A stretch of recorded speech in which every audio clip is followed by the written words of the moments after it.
nós vamos terminar agora, tá bem? Falar do catolicismo.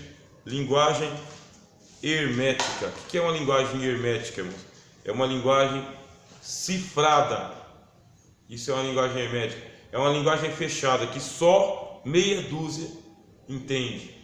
Isso aí também está dentro do catolicismo. Quando eles rezavam em latim, principalmente. Eu me lembro que eu fui na igreja católica porque eu queria ser católico. Eu queria ser católico porque eu não queria ser crente.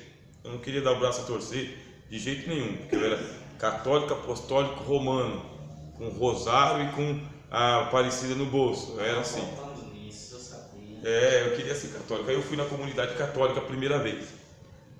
E não entendi a linguagem do padre. Não entendi. Fiquei lá perdido no meio do espaço assim. E não entendi nada que o padre falou. Porque parece que ele fala.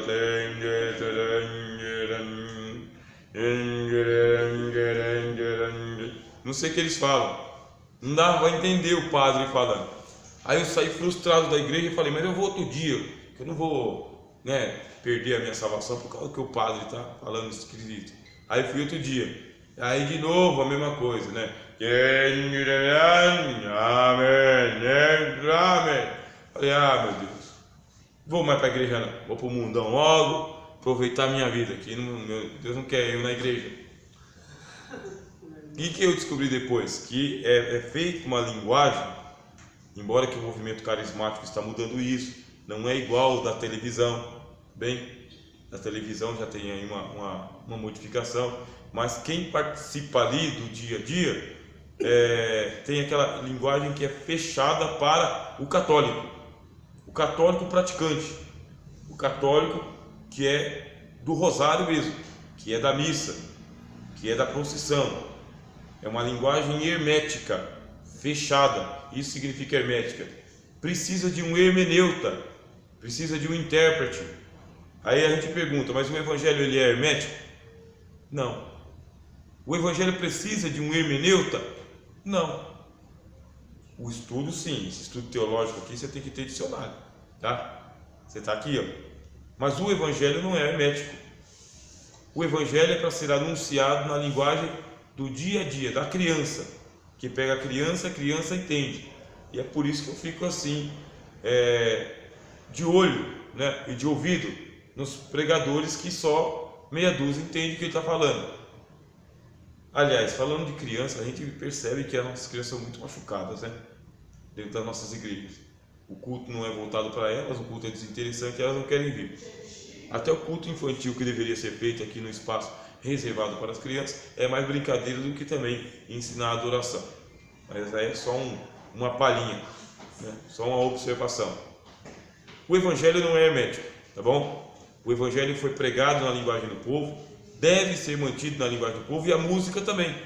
A música deve ser acessível a todos, uma boa música, numa língua que todo mundo entende, que todo mundo adora a Deus. A missa.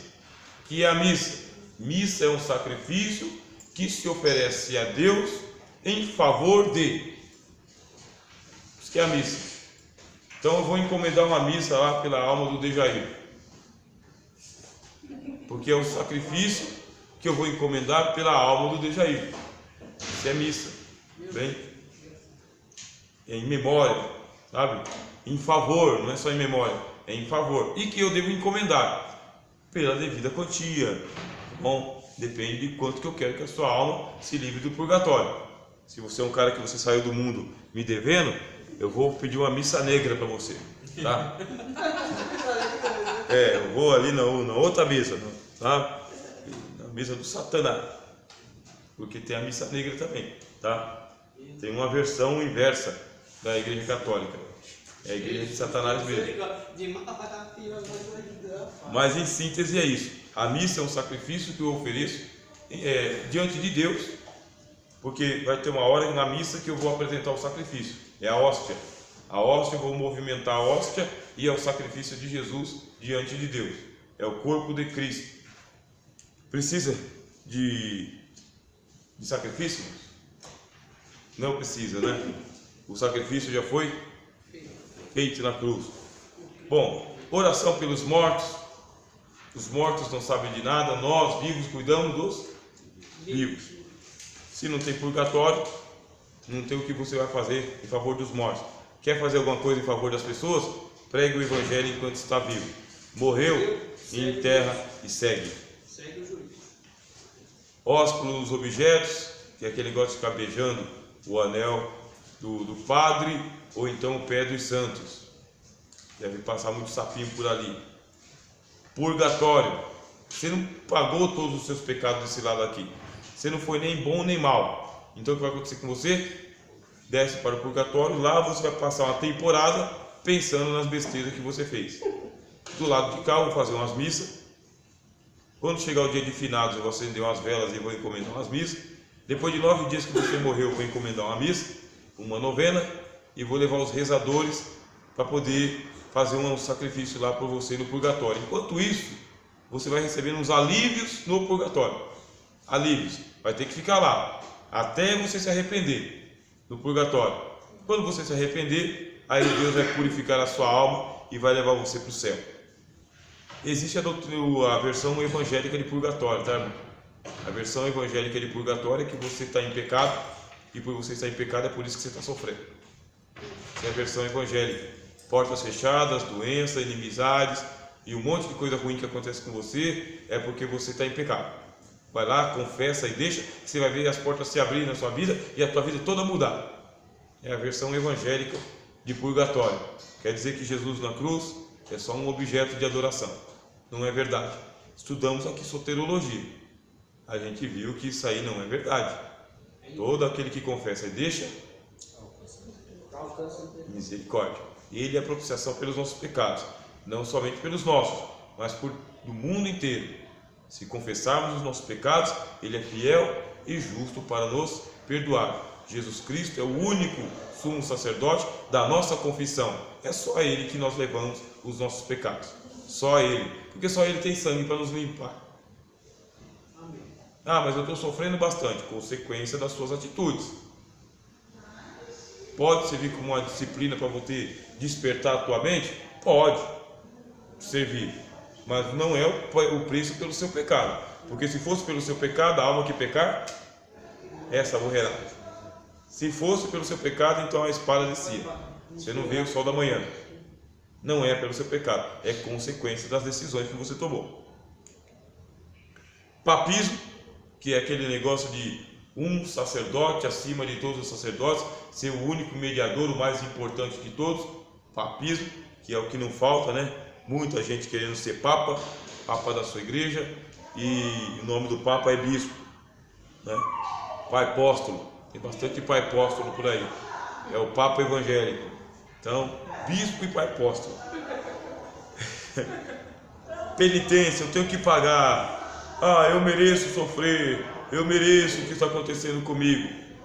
Você merece mais ainda. Está pagando pouco. Se for por mérito, a coisa vai piorar, meu amigo. Você é aquele que bate? É, aquele que bate, ou então aquele que aceita a penitência para dizer: eu estou recebendo aquilo que eu fiz porque eu mereço.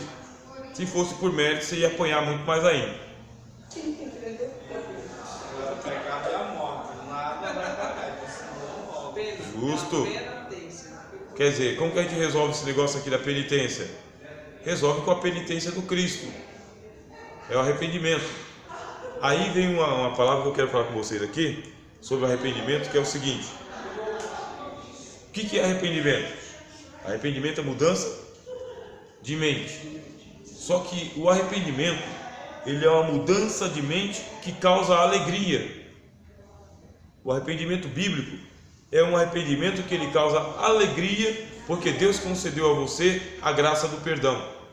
Você fica arrependido, triste pelo pecado e alegre pelo perdão. É uma mistura. Você comemora o perdão dos seus pecados.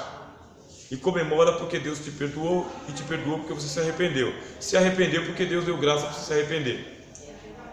Quer dizer que não é penitência. Senhor Deus, estou arrependido. Vai e não peques mais. Mas Senhor, o que eu posso fazer para poder pagar pelo erro que eu fiz? Vai e não peques mais. Mas Senhor, eu sou um grande pecador. Vai e não peques mais. Mas o que eu posso fazer? Você não entendeu. Entendeu nada. Você já está ali, só para você Está livre. Vai viver. Vai construir. Sabe? Vai celebrar a salvação. Bom, chegamos aqui ao final, tá bem? Tudo isso aqui já é redundância. Se fosse falar para mais muitas heresias do catolicismo, aí tem que ter um seminário só para isso. Semana que vem, permitindo Deus, a gente volta, tá bem? Com as heresias de mais um segmento cristão.